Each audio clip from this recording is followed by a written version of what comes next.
açan bir bar, şeytanı haçta yengen bir bar. Inha gökte onun sağında bana pek nur saçan bir bar.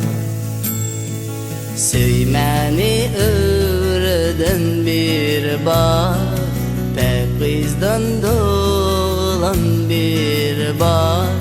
Ehli günahlarımı bağışla, kızgın kucak açan bir bar.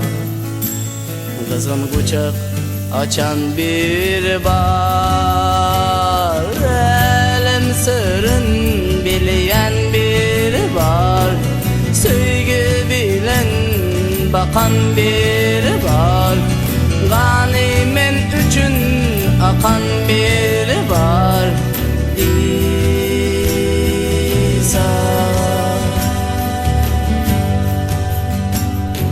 söymesem de söyleyen bir bar, mening üçün ölen bir bar.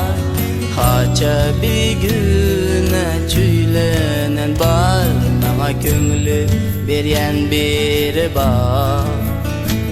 Bana köngülü beryen bir bar. Elem sırrın bilen bir bar, sevgi bilen bakan bir bar.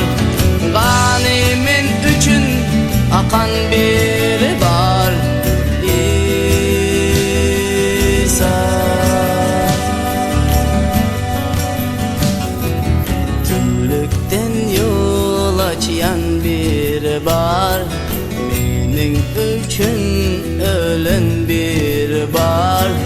Ehli günahlarımı bağışla, kızgın kucak açan bir bar.